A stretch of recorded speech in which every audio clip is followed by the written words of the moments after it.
Vou falar rapidinho uns conceitos básicos de ECMO vena arterial, falar um pouco de como funciona o circuito. Não vou falar de indicação, porque já está indicado no caso, então eu vou falar sobre como funciona o circuito, mais ou menos os parâmetros que a gente tem que monitorizar, e as complicações e quando que você começa a pensar em fazer o desmame, certo?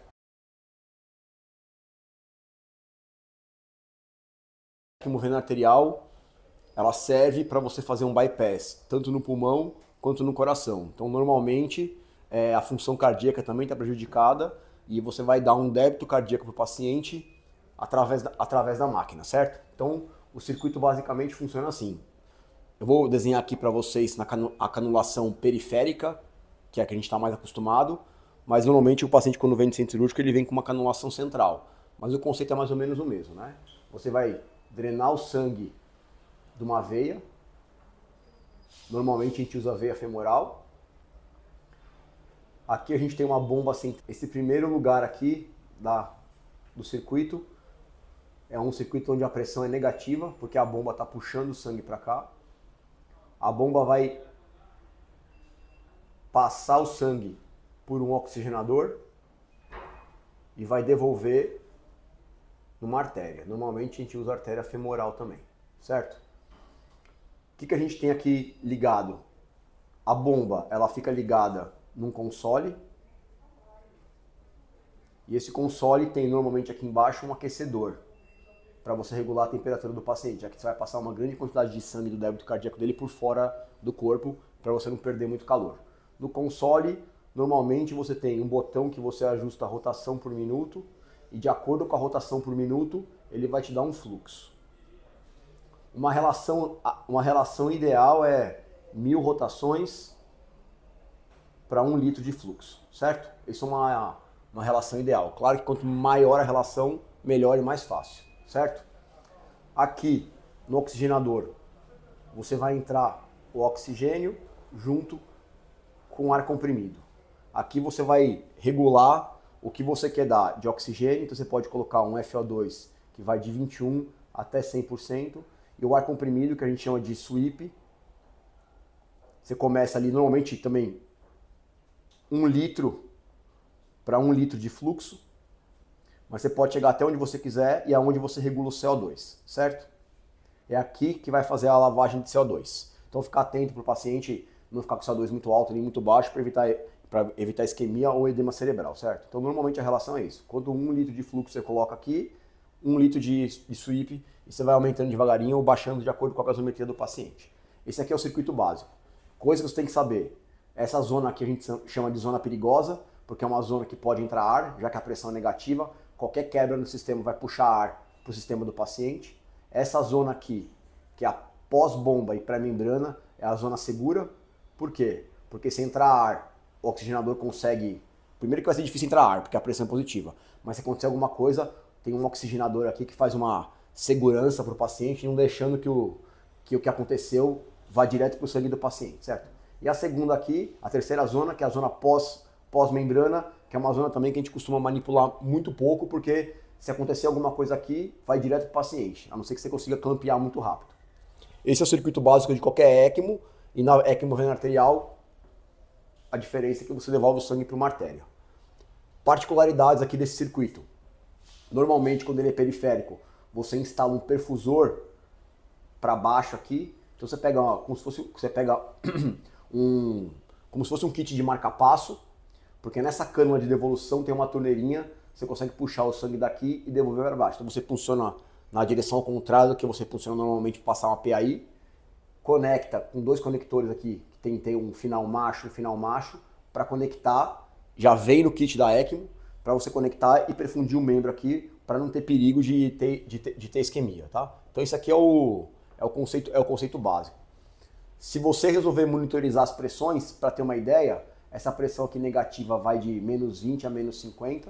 Quando ela estiver muito negativa, pode significar algumas coisas. Ou o paciente vai estar hipovolêmico, ou o paciente vai estar com alguma coisa lá para cima no átrio direito atrapalhando. Pode ser um tamponamento, pode ser um pneumotórax, alguma coisa. Mas qual que é o problema dessa pressão ficar muito negativa? O problema é que a cânula colaba não vai conseguir, a rotação não vai conseguir gerar um fluxo. Então vai ficar caindo toda hora o fluxo do paciente. As pessoas costumam corrigir isso dando volume, né? É uma das causas, mas não é a principal. A principal coisa é você ver se essa cânula não está obstruída, se essa cânula não está obstruída, se não tem um tamponamento, não tem um pneumotórax. Caso você ache que é volume, o que você pode fazer é dar um Trendelenburg no paciente e ver se melhora a pressão, fica menos negativa do que ela está. A primeira coisa que você vai fazer quando começar a cair o fluxo é abaixar a rotação. Abaixa a rotação pelo menos uns 500 até 1000 a rotação inicial, então estava em 2000, põe em 1000 e vai subindo ela devagar. Normalmente só isso já corrige. Caso você fizer isso e não corrigir, ou voltar a acontecer muitas vezes, aí você tem que começar a pensar nas complicações, ou até mesmo em hipovolemia, sangramento, coisas do tipo. A pressão aqui é a pressão mais positiva, porque tem um resistor aqui na frente, e a pressão aqui também é positiva, mas é menos positiva. O que você monitoriza é a pressão transmembrana, para saber se a membrana está em bom funcionamento. Então como é que você sabe que a membrana está em bom funcionamento? A pressão transmembrana se mantém, vai depender da membrana que você está usando, mas normalmente a pressão transmembrana vai de 50 até 100. Se ela começar a ficar muito maior que isso, quer dizer que está acontecendo alguma coisa na membrana, normalmente um coágulo, um trombo na membrana. A segunda coisa que você faz para monitorizar a membrana, que não precisa ser diário, mas é coletar uma gasometria daqui.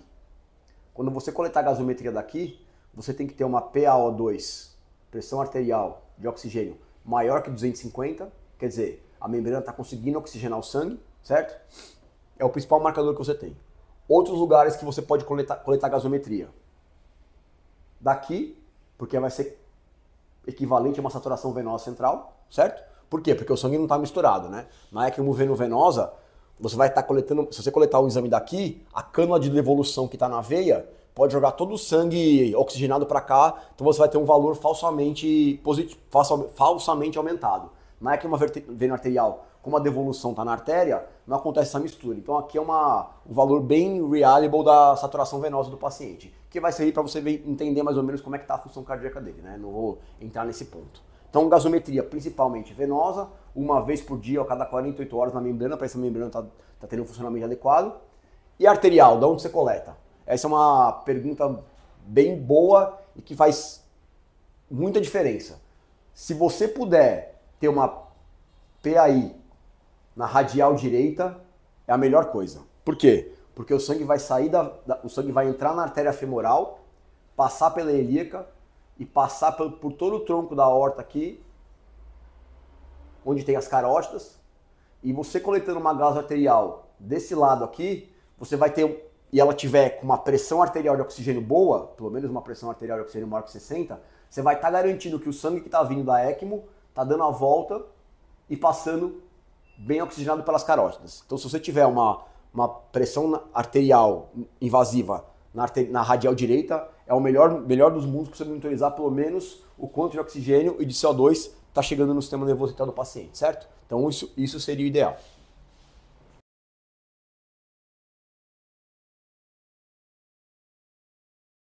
Que você monitoriza o paciente que está em equimoveno arterial. Então, o que você tem que fazer? A primeira coisa é tentar iniciar uma anticoagulação, caso você consiga e não tiver nenhuma contraindicação, não tiver nenhum sangramento ativo, não tiver nenhuma discrasia sanguínea muito importante. A anticoagulação normalmente a gente faz com heparina não fracionada, porque é fácil de reverter e teoricamente você tem um controle melhor. O melhor jeito de controlar não é o TTPA, é o fator 10 para heparina não fracionada.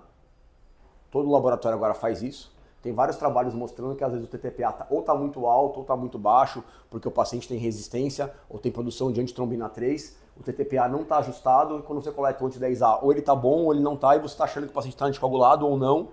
Mas se você dosa o 10A ativado para heparina, você vê que não está no range que você queria, tá? Por quê? Porque tem produção de antitrombina 3 e a ação da heparina baseada no TTPA fica meio falha, certo? Então, o primeiro é tentar manter uma anticoagulação mínima ali para quê? Para deixar mais ou menos aqui, se você for usar o TTPA, entre 2 e 2,5. Lembrando que você tem uma cânula na artéria que está em contracorrente com o sangue que está vindo do coração, né? Que por mais que esteja debilitado, tem uma chance bem grande de fazer um turbilhonamento ali, certo? A segunda coisa que você vai monitorizar, também não precisa ser todo dia, mas é uma vez a cada 48 horas, marcador de hemólise, né? DHL, aptoglobina, certo? Principalmente os dois. Você pode também pedir uma bilirrubina total, você quer saber da bilirrubina indireta. Se eles estiverem aumentando muito, quer dizer que está acontecendo hemólise. Por que acontece hemólise? Ou porque o cara não está anticoagulado direito, ou porque começou a fazer trombo em algum canto, certo? Trombo no circuito, trombo na membrana. O lugar mais comum de fazer trombo é na bomba, que é onde tem a maior fricção. E apesar da bomba não aquecer, obviamente tem uma energia maior ali, então é a maior chance de fazer trombo, certo? Então você vai coletar marcador de hemólise. E as gasometrias a gente falou, né? Você pede uma gaso arterial da PAI e uma gaso venosa que pode ser até do circuito da ECMO. A gaso da membrana, como eu falei, não precisa pedir todo dia, não precisa pedir nem a cada 48 horas, só se você notar que alguma coisa está acontecendo de diferente. A terceira coisa que você vai fazer é monitorizar o débito cardíaco inato do paciente, para saber se você já tem condições de tirar aquela ECMO. Como é que você consegue fazer isso? Dois marcadores iniciais muito bons para saber se o paciente recuperou a função cardíaca é o ETCO2, né? Óbvio. Se ele começou a ter função cardíaca, vai começar a passar sangue pelo pulmão, o coração vai começar a bombear o sangue, vai aumentar o CO2, parecido com o que acontece quando você está reanimando o paciente na parada, que o CO2 começa a subir. A segunda coisa é a curva da PAI, né? Normalmente a curva da PAI está bem baixinha ou está até reta, se o cara tiver uma sistolia. E ele começa a ter uma curva de PAI como um delta de pulso, a diferença entre a sistólica e a diastólica começa a aumentar, quer dizer, ele começa a ter uma pressão de pulso. A onda pulsátil é um marcador de que a função cardíaca começou a voltar. E como é que são os marcadores mais diretos? Aí a gente usa o VTI, normalmente um VTI maior que 10, maior que 12, já é um bom preditor de possibilidade de sair de ECMO. E você pode usar o S' da mitral, certo? No Doppler tecidual, você vai ver o tamanho da incursão da válvula mitral na sístole. Normalmente um S' ali maior que 5, maior que 6, já te dá uma boa ideia de que a função cardíaca está melhorando. A gente usa a fração de ejeção? Particularmente não, mas tem trabalho que usa e mostra que uma fração de ejeção até maior que 25, 30%, o paciente já está apto a ser desmamado da ECMO, certo? Vamos lá, monitorização é isso.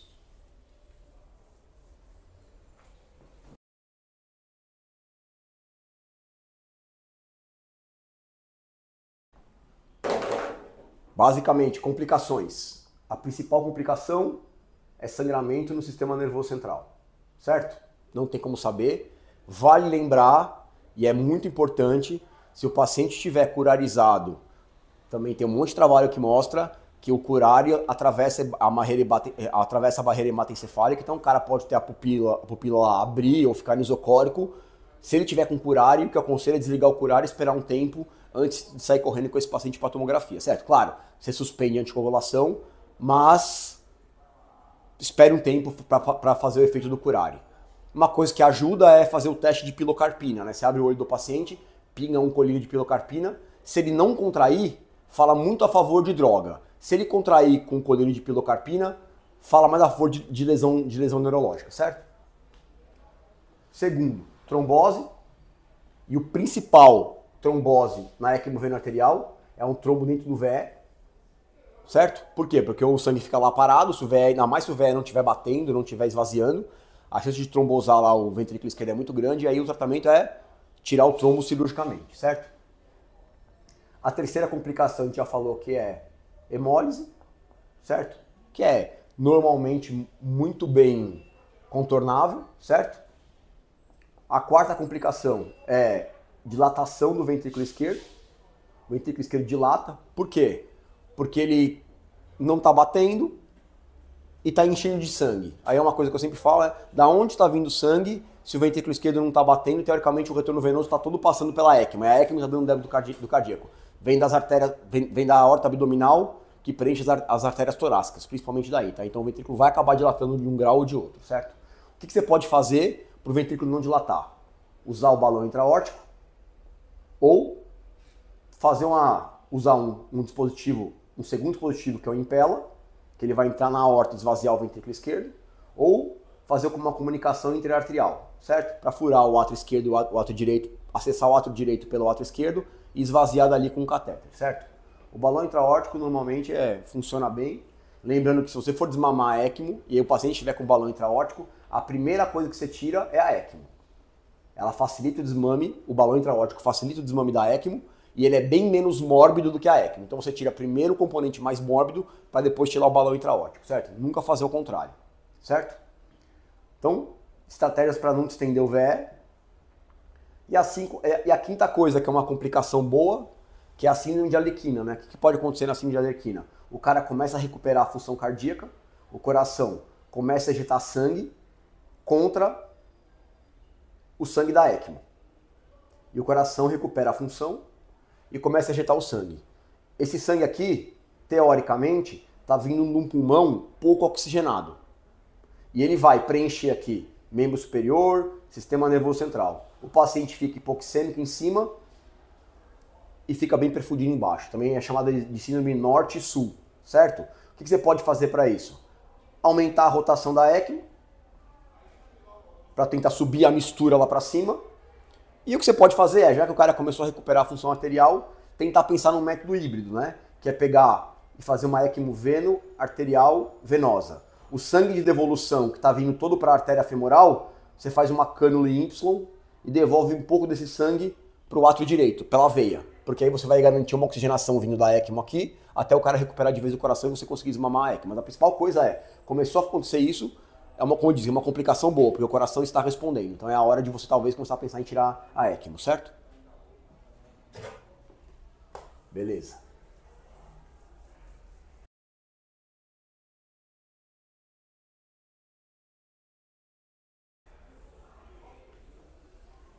Desmame. Como é que você procede com o desmame da ECMO vena arterial? Já falei os parâmetros, né? O VTI, o S', a fração de ejeção, talvez. Coisas que você tem que saber. Uma dose de droga vasoativa razoável. O que é razoável? Eu considero uma Nora 0,2, uma Dobuta em dose estável, 10 a 15, certo? Mais os parâmetros ecocardiográficos, a melhora ou a estabilidade da disfunção de múltiplos órgãos. Se o paciente tem estabilidade na disfunção de órgãos, ele está numa fase mais ou menos estável, certo? E, como eu falei, né? Se o pulmão está funcionando, se o cara vai conseguir aguentar na ventilação mecânica oxigenando aquele sangue, porque às vezes o paciente está em edema agudo de pulmão, às vezes ele fez uma SARA junto, ou mais comum edema agudo de pulmão, então você precisa garantir que com a ventilação mecânica ele vai dar conta. Se não der, você transforma a ECMO arterial para uma venosa, a veno arterial vira uma veno-venosa, ou se ele tiver com o pulmão dando conta, você consegue fazer isso. Protocolo de desmame, cada um tem o seu, mas a partir do momento que você atingiu isso, isso e isso, você pode reduzir a cada 10 minutos em 500 a rotação do paciente. Você vai diminuindo até chegar numa rotação mínima de 1.000, 1.500. Por que não menos que isso? Porque menos que isso tem a chance do sangue trombosar. 1.500 rotações por minuto. Manteve a dose de droga vasoativa, manteve a ventilação mecânica. Tem gente que aconteceu isso, espera meia hora, tira. Tem gente que espera um dia para fazer o teste depois de novo, para ter uma garantia. Eu, particularmente, como é um procedimento extremamente mórbido, se eu tiver reduzindo, o cara aguentou, ficou tranquilo, eu em meia hora, uma hora, costumo tirar a ECMO o mais rápido que der, certo? Pra ser muito sincero, a chance disso falhar, eu não me lembro nenhuma vez que falhou, mas tem gente que prefere fazer um negócio mais escalonado, certo? Eu prefiro tirar mais rápido porque normalmente é um componente mórbido. E disfunção cardíaca costuma recuperar rápido mesmo. Coisas que você pode fazer para melhorar o desmame e ficar mais fácil. Como eu já falei, é o balão intraórtico, deixar ele lá se ele tiver, certo? Tem gente que faz uma dose de levosimendan, certo? Meu colega Felipe adora fazer uma dose de levosimendan, tem uns trabalhos mostrando o melhor desmame da ECMO, mas é uma característica de centros particulares, beleza? Espero que tenha ajudado alguma coisa aí.